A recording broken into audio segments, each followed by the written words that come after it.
I said very candidly that the right wing in this country wants a rematch of the Civil War.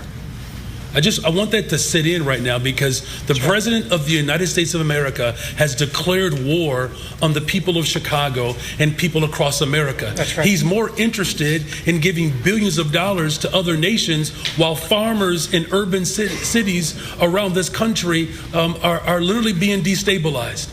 Then I have to listen to the mayor, who's got a 5% approval rate, maybe less. He's an incompetent man. And the governor's an incompetent guy. He's a guy that was thrown out of his family business like a dog. And I know his family very well. And now he's a governor. And when I watch him trying to say that it's okay, we have crime under control, I lost 4,000 people over a very short period of time. I believe it's like 7,000 people were shot but didn't die. But 4,000 people died. And then he gets up and talks about how it's not a problem. Boy. So we got to talk about woke Chicago Mayor Brandon Johnson. You guys already know I love talking about woke Chicago Mayor Brandon Johnson, because he told us that we're not supposed to talk about Chicago. And since he said that, I've decided I'm going to talk about Chicago as much as I can just to piss this guy off. Okay. And, Brandon Johnson's probably pissed off with a reporter from Chicago, actually, more so than anybody. And that reporter is probably the best journalist in the country, Mr. William J.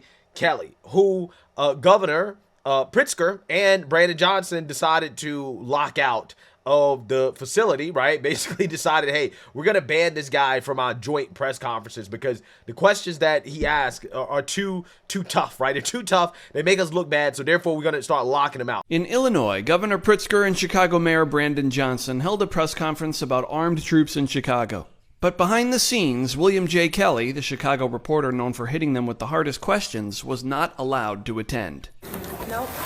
Sir, you're not allowed upstairs. You need to step back. You cannot go upstairs. This is my media credential? Okay. So I'm sorry, what are you saying? You're not allowed upstairs. Say that again, please? You're not allowed upstairs. And why am I not allowed upstairs?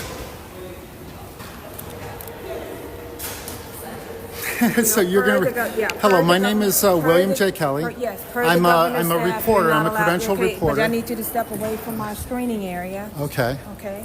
You see, I'm doing whatever you say. Yeah. So you're not allowed upstairs. And why am I not allowed upstairs? I was told you cannot go upstairs.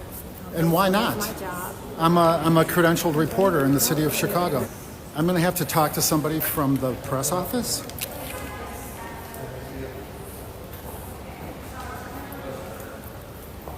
Could you, if you would, please. There you go. All right. Hi. Hey, we're with the governor's office. You're not on our press list. Well, I'm sorry, but I am a credentialed member of the press. We're unfortunately not going to be able to have you. I'm sorry. And your name is? We're not going to be able to have you. We're with the governor's office. You're with the governor's office, and you don't want to show me your press credential or your governor's. So why would I not be allowed to attend the press conference? Okay, so, sir, at this point. Why would I not be allowed to? At this point, you're not allowed up. So I'm going to have to ask you to leave the building. But now. why am I not allowed up? Okay, I'm a member of the press. List. You're not on the list. So we're not going to go in the back and forth. This is state building. Now the Illinois State Police is telling you you have to leave the building. Okay. All right. Well, I always obey law enforcement, but I'm surprised that you're not familiar with the First Amendment. It's called the freedom of speech. You're not on the list. So again, I'm not on the list. Yes, you have to. But Marianne Ahern is on the list. Okay. All right. Well, thank you. Well, that's rough. I'm a credentialed member of the media, and they're telling me that I'm not allowed to attend Governor Pritzker's press conference on President Trump's deployment of ICE here in the city of Chicago, despite the fact that Governor Pritzker had no problem deploying ICE, the National Guard during the DNC. I'm a little shaken up right now. My First Amendment rights were just violated here in the city of Chicago, the city that I was born and raised in, the city that I love with all of my heart.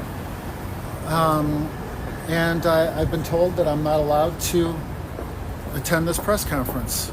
Yeah, so you see, now you heard that. That is what the Democrats are doing to our boy William J. Kelly. Okay, the best journalist in the country. They're saying, no, you cannot take part in our press conferences. And the reason why is because William J. Kelly, when he does take part in these press conferences, he brings the tough questions, right? Tough questions that Democrats hate answering, okay? And that is what we have to react to here because, unfortunately, for Brandon Johnson, William J. Kelly was allowed at this press conference.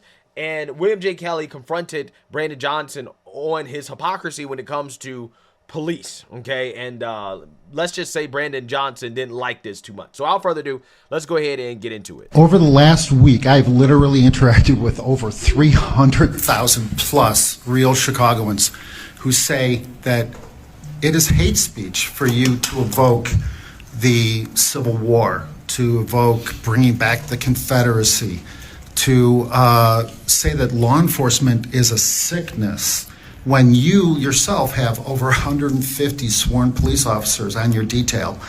What do you say to these people, and will you ask your 150 sworn police officer CPD detail to stand down if you and your wife Stacy are ever attacked, shot at, or rammed with a protester vehicle? First of all, I'm sorry to hear that your numbers of interactions have gone down to only 300,000. Actually, millions, but personally, I've interacted with over 300,000, believe it or not. It went down this week. No, it's going up. Higher than yours, by the way. By the way, check out your comments. Check out the comments on your feed. I think it's important to be able to make sure that to the people that you're talking to, though you're talking to less and less people every week, is that they know the truth. Here's what I've said. That Please. The addiction on jails and incarceration and the addiction of militarism, it is an evil. Dr. King made that very clear. Really? He did. And so I believe it's incumbent upon us to make sure that the real Chicagoans or the real people of America, instead of sending billions of dollars overseas, we should be spending it on the people right here in the city of Chicago.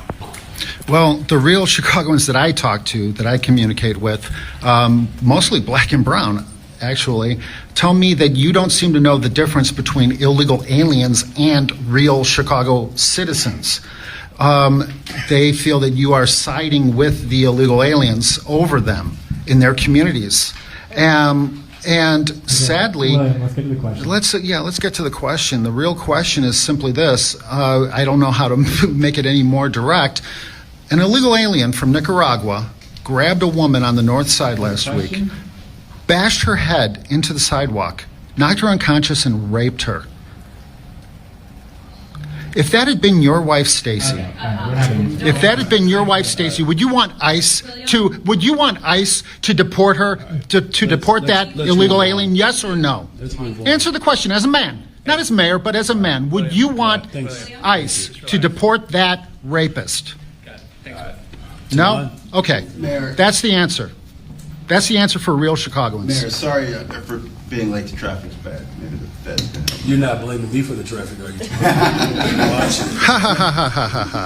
you? Wow. I mean, hey, some people might not like the tactics, but I think the point is being made, right? Brandon Johnson, he claims he doesn't like militarism, right, or over policing, but he loves his police to be militarized, right? He loves to be over protected by police. Okay, his police detail is very robust, right? Very robust when it comes to protecting him and, you know, the people that he loves, right? But when it comes to other folks, right, I mean, it seems to me that he doesn't really have much empathy, right? He seems like he has more empathy for illegal immigrants being deported by ICE than for American citizens who are the victims of crimes by the illegal immigrants, right? Because he got a whole lot to say about what ICE is doing, but he doesn't have that much to say about what the illegal immigrants are doing, right? It's funny how that works. No concern whatsoever about the crimes being committed against the American people by illegals in his city because of his policies, right? No concern about that whatsoever, but he's boo-hoo-whining crying about ICE on a daily basis, right?